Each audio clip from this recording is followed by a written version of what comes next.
What's up everyone and welcome back to the Liver Live. Today let's get started with Arsenal lead Liverpool in the race for young Belgian midfielder. Arsenal have moved ahead of Liverpool in the race to sign highly rated Belgian midfielder Arthur Vermeeren. The 18-year-old has attracted interest from clubs across Europe, including Barcelona and Premier League sides. But Arsenal now appear in pole position to secure Vermeeren's signature amid competition from Liverpool. Vermeeren currently plays for Belgian club Antwerp and made his Champions League debut against Barcelona earlier this season. Despite Antwerp losing 4-0 at Camp Nou, Vermeeren impressed and caught the eye of Barca's scouts. However, Arsenal seem to have stolen a march on the Catalan giants in the battle for the teenage midfielder. Barcelona's financial restrictions prevent them from signing Vermeeren in January or matching Arsenal's bid. The Gunners are willing to pay around £17 million to land the talented prospect during the winter window. That would be too much for Barca to commit to a youngster yet to fully prove himself at the top level. Arsenal boss Mikel Arteta is said to be a big admirer of Vermeeren's technical quality and positional sense, according to the Spanish outlet Sport.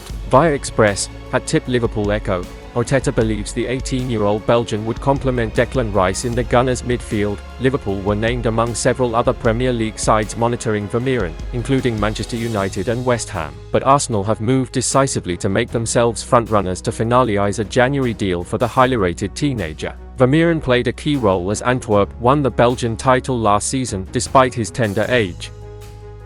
Alan Shearer blasts Liverpool superstar. Alan Shearer voices different opinion to Liverpool skipper Virgil van Dijk on heavy workload. Surely did not mince his words, did Alan Shearer. Over the course of years, we have demanded more from our footballers in terms of fitness levels, number of matches played and things along those lines. Very recently, it was Raphael Varane who first spoke about how difficult it is for players to cope with the pressure of playing too many games, and Liverpool captain Virgil van Dijk added to the same. Virgil called on fellow players to speak up about the constant increase in the number of fixtures they play and urged more footballers to speak on it. However, Premier League legend and pundit Alan Shearer has a contrasting opinion. Speaking on Van Dijk's comments, here is what Shearer had to say via the Mirror. Nonsense. Nonsense. Players are playing too much football. What? I mean, come on. I know you should never mention the money, but you've got bigger squads than ever, more substitutes than ever, getting paid more money than ever. You've got the best physios, the best technology, the best of everything. Do me a favor, playing too much football? Fucking hell. Shearer's perspective is certainly a stark contrast to the sentiments expressed by some players and coaches who have called for a reassessment of the football calendar to ease the workload on players. The discussion revolves around the physical and mental toll that a packed schedule can take on athletes and whether adjustments should be made to protect their well-being. Liverpool 2.0 is now reaching Spider-Man phase. Liverpool probably planned for things to proceed at a slower pace, but as it turned out, it almost completely rebuilt its midfield in the space of a single summer. Out went the old guard, with James Milner leaving at the end of his contract as expected and Fabinho and Jordan Henderson making shock exits to Saudi Arabia after Liverpool received offers that were too good to turn down. In tandem, the Reds cleared the deadwood, bidding farewell to Naby Keita and Alex Oxlade-Chamberlain on the expiry of their deals, as well as injury-hit loan signing Arthur Melo. To replace them, Liverpool splashed out a combined $177 million on 4 players: Alexis Mac Allister, Dominic Szoboszlai, Wataru End and Ryan Gravenberch. You could argue that the rebuild isn't entirely finished just yet, for Liverpool may still need a long-term solution at the base of midfield, given that End looks more like a stopgap. Thiago will likely be the last of the veterans to leave when his contract winds down to its conclusion in the summer, intensifying the need for further investment in that area. For the most part, though, Liverpool appears set for the future.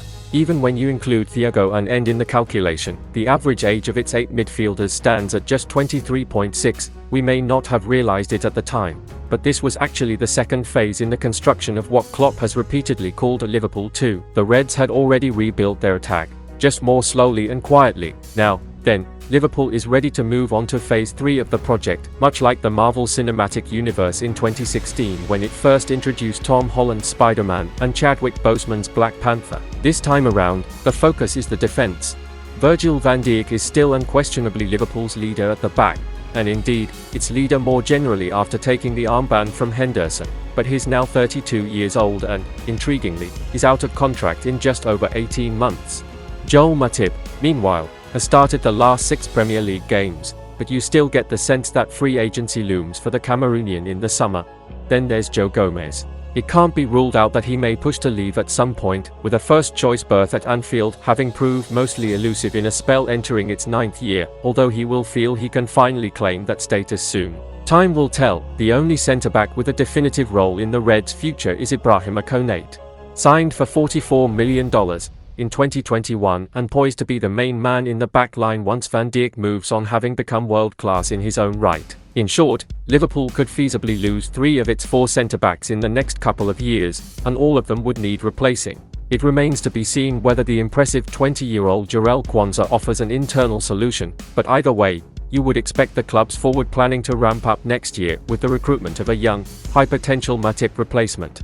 Either side of the centre-halves, it's a safe bet that Trent Alexander-Arnold, destined for the captaincy, spends all of his prime years at Anfield, but there are more question marks around his position.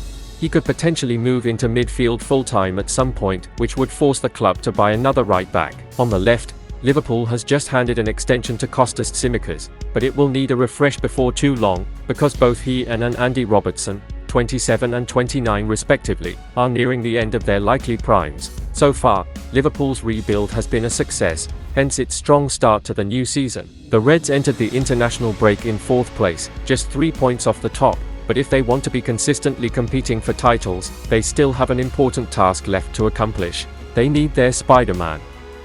And that's the end of this video. Don't forget to subscribe and turn on notifications to support me.